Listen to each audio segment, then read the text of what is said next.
Hi Chaitanya గారు. Hello madam. Chaitanya గారు, మోకాళ్ళ నొప్పులు అన్నది ఇంత కామన్ ప్రాబ్లం ఎందుకయిందండి? మోకాళ్ళ నొప్పి ఇంత కామన్ ప్రాబ్లం ఎందుకయిందంటే, మనం ఏ దాని వల్ల మోకాళ్ళ నొప్పులు వస్తాయి కదా, ఆ పనులు కామన్‌గా చేయడం స్టార్ట్ చేసినాం. జైసేకి ఏం పని చేయకుండా ఉండడం.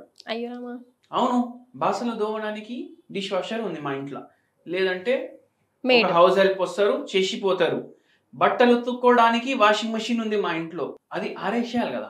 దానికోసం కూడా ఒక మనిషి ఉన్నారు మా ఇంట్లో. హ్మ్. అవునా కాదా?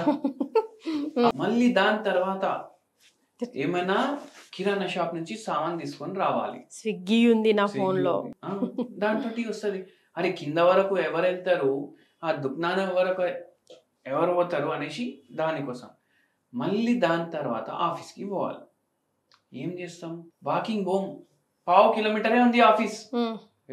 వాకింగ్ పోతే ఏంది చెమటలు వస్తాయి, మళ్ళా మన ఇంత ఫ్రెష్‌నెస్ పోతది. ఫ్రెష్నెస్ పోతది, చెమటది వాసన వస్తే ఏమనుకుంటారు అందరూ, నేను పోతా క్యాబ్లా ఏసీ వేసుకొని, లేదు అంటే షాఫర్ డ్రివన్ కార్ ఉంటది మళ్ళా. అవునా, ఇంత సంపాదించి ఏం లాభం, మనం పెద్ద కార్ కొని ఒక పెద్ద డ్రైవర్ని పెట్టి మనం పోదాం అనేసి పోతారు. అవునా కదా? ఫిజికల్ యాక్టివిటీ లేకుండా చేసుకుంటున్నారు. మళ్ళా ఒకటి అపోహ ఉంటది అందరికి, ఏమనేసి, ఎంత లావు ఉంటే అంత హెల్దీ. అయ్యో రామా! అవును, ఉంటది కదా. కొంచెం చబ్బీ ఉంటే హెల్దీ అనుకుంటాం. కొంచెం చబ్బీ, ఎంత చబ్బీ ఉంటే అంత హెల్దీ మనిషి. పిల్లల విషయంలో నిజంగా అట్లనే అంటారు. అంటే పిల్లలకి ఒబెసిటీ తెస్తారు, మళ్ళా వాళ్ళకు మోకాలు నొప్పి వచ్చేలాగా పేరెంట్సే చేస్తారు. ఎందుకంటే ఒక్కసారి చబ్బీ చబ్బీ అయిపోయింది అంటే అది ఈజీగా బరువు పెరుగుడు ఈజీ, అవునండి, తగ్గుడే కష్టం. ఇవన్నీ కారణాలకు వస్తుంది. ఫిజికల్ యాక్టివిటీ ఏం చేస్తున్నారు అంటే జనాలకు వాళ్ళకు కూడా తెలియదు కదా, చెప్తారు అరే మొత్తం రోజు నేను నిల్చొని పని చేస్తున్నా, మా వర్కే ఫిజికల్ యాక్టివిటీ అనేసి అంటారు. ఏం పని చేస్తారు అనేసి అడిగితే, ఇప్పుడు ఒక పేషెంట్ చెప్పి, నేను టీచర్ సార్, మొత్తం రోజు నిల్చొని పాఠాలు చెప్తా, ఫుల్ ఎక్సర్సైజ్ అయిపోతుంది. కానీ యాక్చువల్గా ఏంటంటే 6 గంటలు నిల్చొని చెప్తున్నారు కదా పాఠాలు, ఇట్లా తిరుక్కుంటా అయితే చెప్పట్లేదు కదా. అయితే ఏందంటే అక్కడ ఫిజికల్ యాక్టివిటీ లేదు. కూర్చొని చెప్పడం, నిల్చొని చెప్పడం ఒక్కటే లాగా అయిపోతుంది. ఏందంటే కూర్చొని చెప్తే ఇక్కడ నుంచి ఇక్కడ వరకు బరువు ఇక్కడ హిప్స్ మీద పడుతుంది, నిల్చొని చెప్తే మోకాల మీద పడుతుంది. కూర్చొని చెప్పడం కూడా అంతే ఎనర్జీ స్పెండ్ అవుతుంది, నిల్చొని చెప్తే కూడా అంతే ఎనర్జీ స్పెండ్ అవుతుంది కదా, మళ్ళీ వెయిట్ తగ్గాలి కదా. అదే కదా. సో అట్లా మీకు ఒకటి నేను చెప్తాను, డెడికేటెడ్ ఫిజికల్ యాక్టివిటీ ఉండాలి ప్రతిరోజు. అట్లీస్ట్ ఫర్ ఏంది ఉండాలి, చచ్చిపోయినప్పుడు వరకు ఉండాలి. అట్లా కాదండి, అంటే నా ఉద్దేశం ఏంటంటే డైలీ ఒక 15 మినిట్స్ 20 మినిట్స్ అట్లీస్ట్ ఒక హాఫ్ అన్ అవర్ మీరు ఏదన్నా ఫిజికల్ ఎక్సర్సైజ్ చేయండి అంటారు కదా, అందుకని. అట్లా అంటాను రా.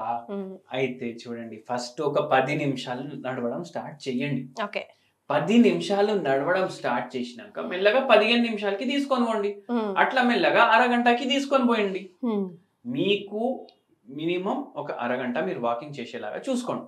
అదే, మళ్ళీ అందరూ ఇది పెట్టుకొని దీంట్లో కౌంటింగ్ చూస్తారు, 10,000 స్టెప్పులు చూపిస్తుండు అనేసి. 10,000 స్టెప్పులు నడవమని మన గూగుల్ కూడా చెప్పిండు, ఏ పుస్తకంలో లేదు 10,000 స్టెప్పులు సరిపోతాయి అనేసి.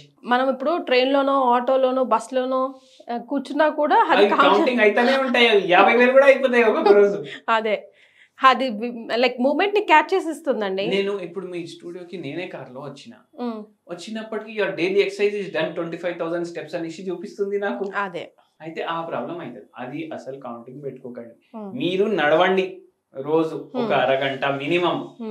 మళ్ళా ఇంకోటి నేను చెప్తాను, ఇదైతే ఇట్లా అవుతున్నాయి అనేసి మాట్లాడినాము, కానీ ఒక్కొక్కసారి మనిషి వాకింగ్ చేస్తాడు, టైంకి పడుకుంటాడు, టైంకి లేస్తాడు, అన్ని చేస్తాడు, వెయిట్ కరెక్ట్ గా ఉన్నది, అన్ని పర్ఫెక్ట్ ఉంటుండు, అయినా మోకాలు నొప్పులు వస్తాయి. ఎందుకు అంటే ఇప్పుడు నేను ఒకటి మీకు చెప్తాను. ఒక పేషెంట్ వచ్చింది మన దగ్గరికి, ఆయనకు ఎటువంటి మోకాలు నొప్పి అంటే ఆయన అంటే ఆమెకి అవి తగ్గవు ఇంకా అనేసి చెప్పేసిర్రు డాక్టర్స్. ఎందుకు చెప్పిండ్రు అంటే, ఏదైతే ఆ పేషెంట్ కి రోగం ఉండే, అది ఆర్థరైటిస్ ఏదైతే ఉండే అది రుమటాయిడ్ ఆర్థరైటిస్. ఓకే, ఇప్పుడు మనకు మోకాలు నొప్పి ఏదైతే 90% జనాలు వస్తారు కదా, వాళ్ళకు ఉండేది ఆస్టియోఆర్థరైటిస్. ఇప్పుడు ఇవన్నీ చేస్తలేము కదా, బట్టలు మనం ఉతుకుతలేము, బాసన్లు దోముకుంటలేము, వాకింగ్ చేస్తలేము, అవునా కదా, అవునండి, బస్ స్టాప్ వరకు కూడా పోతలేము, అదన్నా ఉంటుండే ఇంతకుముందు.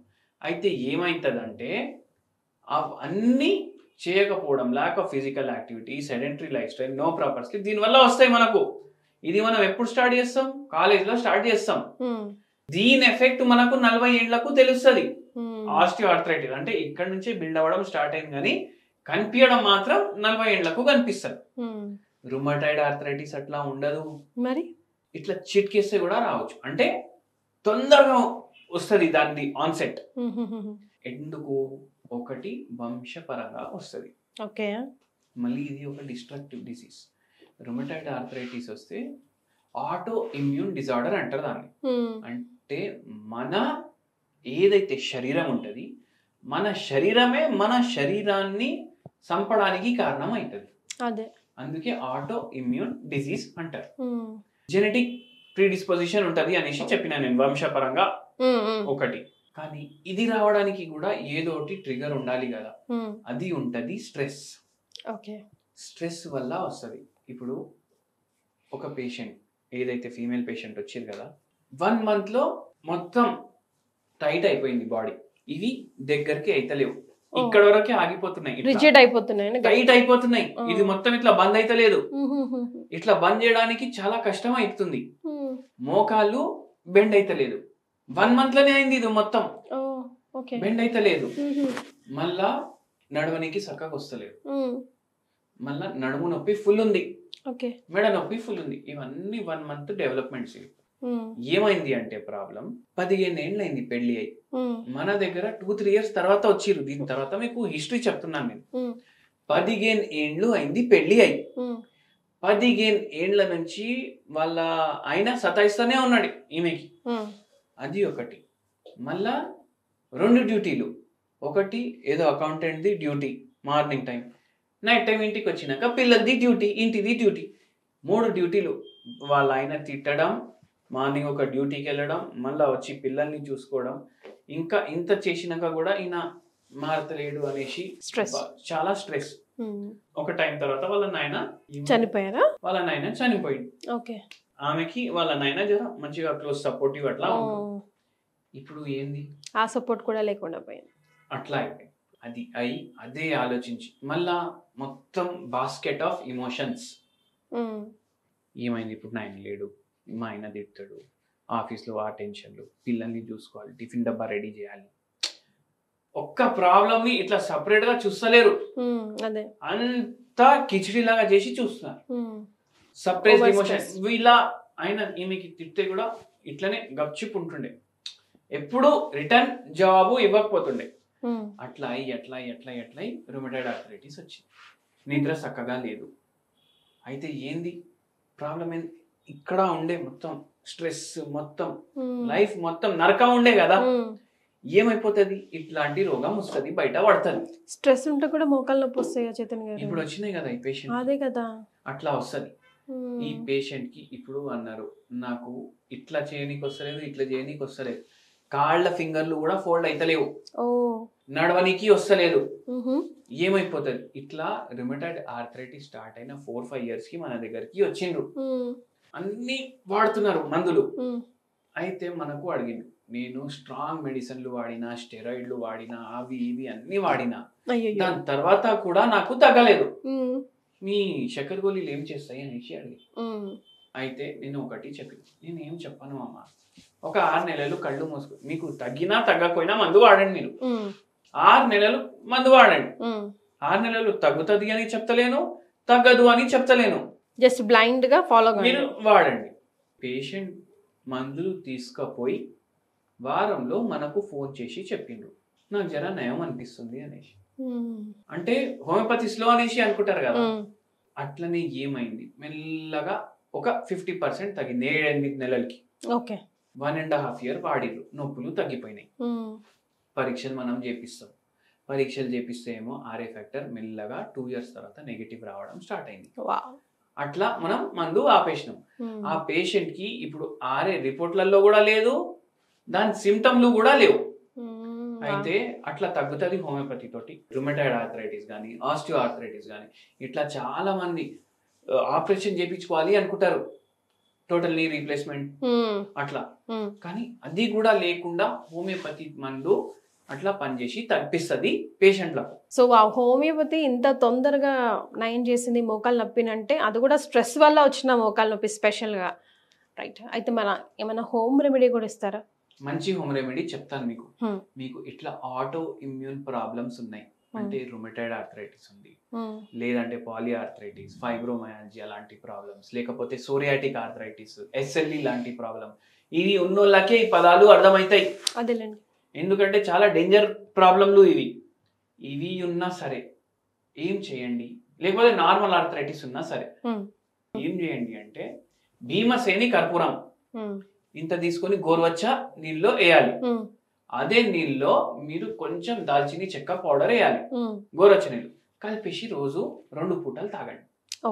2 పూటలు తాగి ఒక 10 నిమిషాలు ఏం తినకండి, తినే ముందే తాగండి, దాని తర్వాత 10 నిమిషాలు ఏం తినకండి. మీకు డిఫరెన్స్ అనిపిస్తుంది, జర్రా రిలాక్స్ అవుతుంది బాడీ, కొంచెం నయం అనిపిస్తుంది. ఎందుకు? దీంట్లో యాంటీ ఇన్ఫ్లమేటరీ ప్రాపర్టీస్ ఉంటాయి. ఇప్పుడు క్యాంఫోరా అనేసి మందు ఉంటది హోమియోపతిలో, ఇది మేము డైజెస్టివ్ కంప్లైంట్స్ కి కూడా వాడతాము, మళ్ళా దాని తర్వాత ఇట్లా జాయింట్ పెయిన్స్ ఉంటే కూడా వాడతాము, జరా రిలీఫ్ ఇవ్వడానికి పేషెంట్ కి కలిపేసి ఇస్తాము. ఇది క్యాంఫోరా దీంతో ప్రిపేర్ చేస్తాం. భీమసేని కర్పూరం అది మీరు డైలీ 1-2 పూట తీసుకోండి, మీకు కొద్దిగా రిలీఫ్ అనిపిస్తుంది. పూర్తిగా తగ్గాలి అంటే మీకు homeopathy is the best solution, ఎందుకంటే ఏం సైడ్ ఎఫెక్ట్ లేకుండా తగ్గిస్తుంది. సో డాక్టర్ చేతన్ గారిని డైరెక్ట్గా కలవాలంటే అపాయింట్మెంట్ కోసం కింద స్క్రోల్ అవుతున్న నంబర్కి కాల్ చేయండి. థ్యాంక్ యూ సో మచ్ అండి.